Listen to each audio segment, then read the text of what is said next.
Na famosa treta entre Costa Leste e Costa Oeste no hip hop, os dois principais nomes de cada lado levaram a pior, e a visão pra quem tá de fora é que eles foram vítimas da violência das ruas. Quem não conhece a história tem essa opinião, agora quem conhece sabe que o buraco é muito mais embaixo. Eu fiz um conteúdo explicando porque todo mundo sabe que o Diddy mandou passar o Tupac, e que mesmo todo mundo sabendo da verdade, ninguém pode fazer nada a respeito. O Diddy foi julgado por vários crimes e nenhum deles foi ser o mandante dessa encomenda. Em 96, o Tupac é morto. As pessoas acham que essa treta tinha acabado e no ano seguinte, o Notorious Big é passado da mesma forma. Só que a história começa a ficar curiosa quando você descobre que do outro lado, todo mundo também sabe quem mandou passar o Big. O cara foi preso e da mesma forma que aconteceu com o Diddy, ele foi julgado por outros crimes e não por mandar passar um dos maiores nomes do hip hop.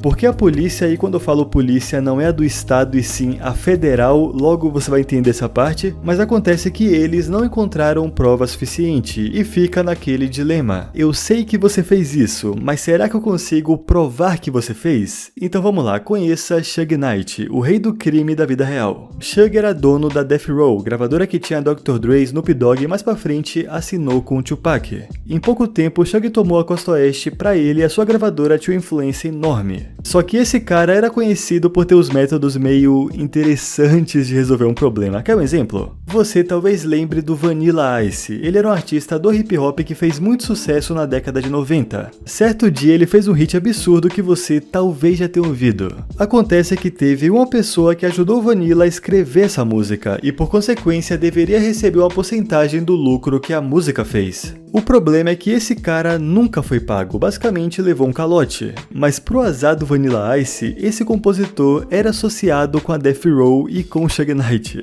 Então ele conta pro seu amigo o que aconteceu e o Suge fala, deixa comigo. Ele descobre qual hotel o Vanilla Ice tá hospedado, um quarto no 15º andar. E vai pessoalmente ter uma conversa. Ele chega no Vanilla e fala, vamos pra sacada tomar um ar fresco. O Vanilla acompanha e o Suge fala, olha só, eu quero que você veja bem o quão alto a gente tá. Tem uma versão que diz que o Suge Knight pendurou o Vanilla Ice da sacada pra cobrar o que ele deve. E segundo o próprio Vanilla, ele deveria ter usado uma fralda nesse dia. You scared? I needed to wear a diaper on that day.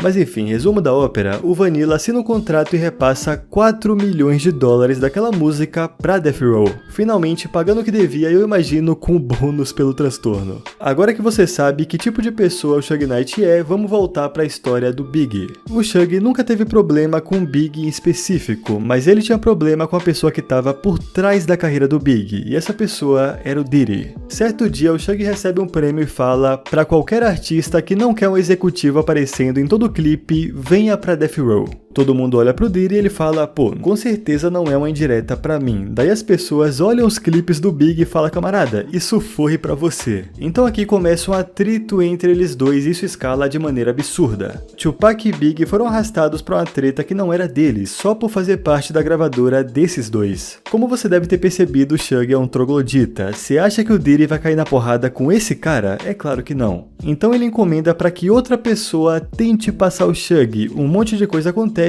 mas no dia que finalmente foram fazer o serviço, o Suge acaba saindo vivo e quem morre é o Tupac. Em uma noite, o Suge perdeu um amigo e a mina de ouro da sua gravadora. Você acha que ele ia deixar isso barato? Todo mundo sabia que não, inclusive o Diddy. Por isso, ele e o Big ficaram na Costa Leste com a segurança reforçada para não ser alcançado por ninguém do outro lado. Um ano se passa, o Suge começa a ter problema na justiça por seus métodos de resolver as coisas e acaba preso em 97. Foi aqui que o Diddy começou a relaxar um pouco mais. Na cabeça dele, o Suge não teria como fazer nada enquanto estivesse na cadeia, mas como eu disse, esse cara é o rei do crime da vida real.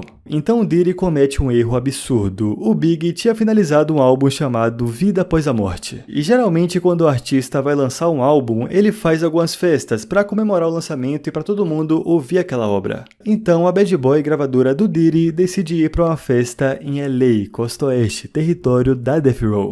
Quando o Suge descobre isso, ele fala, bom, tá na hora de resolver essa pendência. Na saída dessa festa, 3 carros saem em fileira. O primeiro com Diddy, o segundo com Big e o terceiro com um policial. Guarda isso na cabeça que vai ser importante. A emboscada seria feita num semáforo, então os carros estão saindo e do nada, o terceiro carro do policial é bloqueado por um outro veículo. Só que por uma sorte bizarra, o primeiro carro consegue passar no semáforo, deixando só o carro do Big isolado. Então um Impala preto para do lado e atira 6 vezes. Notorious Big acaba morto.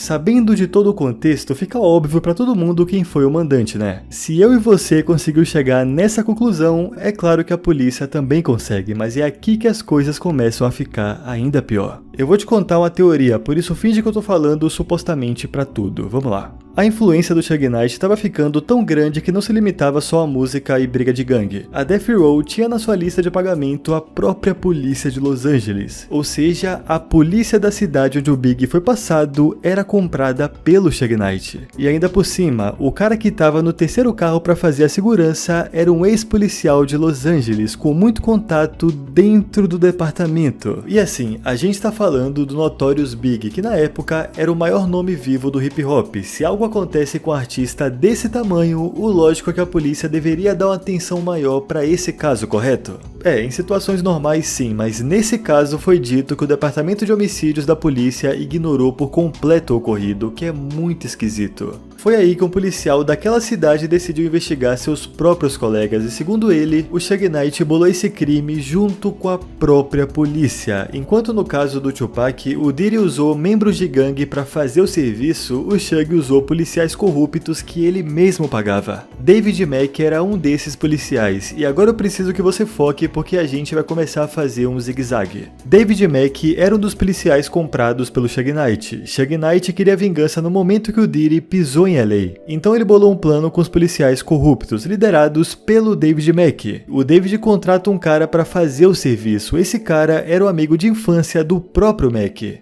Quando aquele policial decidiu investigar seus próprios colegas, ele descobriu que o David Mack tinha um carro no seu nome. Esse carro era um Impala preto, o mesmo usado na noite que passaram o Big. Além de que a emboscada foi tão precisa que uma teoria forte apontava que o atirador tinha informação de dentro para saber a rota exata do grupo do Diddy. E como eu disse, tinha um ex-policial da cidade participando daquele grupo de segurança. O caso estava tão bizarro e era tão nítido que a polícia de Los Angeles, se não conspirou para fazer o serviço, conspirou para encobrir o caso, que a mãe do Big entrou com um processo contra a polícia. Então a história tomou proporções tão grandes que o FBI entrou na investigação, mas não para descobrir quem mandou passar o Big, e sim para resolver o caso de corrupção naquele departamento. Essa investigação do FBI resultou em um dos maiores escândalos de corrupção envolvendo polícia, e um dos vários policiais presos nessa operação foi o David Mack. Mesmo que essa investigação não tenha sido feita para solucionar o caso Big, alguns detalhes são simplesmente inacreditáveis. Segundo o FBI, a munição da pistola que atingiu o Notorious Big é tão rara que na época só tinha 2 fornecedores na América. E essa mesma munição foi encontrada na casa do David Mack, ou seja, o Mack tinha o mesmo carro que foi usado na noite do crime e a mesma munição que foi usada na arma que fez o disparo. E esse cara tinha uma ligação forte com o Suge Knight. Então percebe como é só juntar A mais B e você sabe quem foi o mandante? Mas é aquela frase que eu falei lá no começo, uma coisa é saber que alguém fez algo e outra é conseguir provar que ele fez. Como na época a polícia de Los Angeles encobriu o caso, não tinha provas concretas que ligassem o Suge a esse crime. Mas de qualquer forma nem precisava, até porque ele foi condenado a 28 anos de prisão por atropelar 2 pessoas. Então, no fim do dia, todo mundo envolvido nesse caso foi pra cadeia por algum crime. Outro fato curioso dessa história é que lembra aquele policial que investigava a própria polícia e foi o primeiro a denunciar a corrupção? Ele estava para escrever outro livro que ligava o escândalo de corrupção, a Death Row, o caso Big e o caso Tupac, só que ele nunca conseguiu terminar esse livro porque sofreu um ataque cardíaco em 2015. Para quem gosta de teoria da conspiração, isso aí é um prato cheio. Mas enfim, é por isso que da mesma forma que todo mundo sabe quem mandou passar o Tupac, todo mundo também sabe quem mandou passar o Big. Quando alguém te falar que GTA San Andreas foi inspirado no hip hop dos anos 90, é por casos como esse.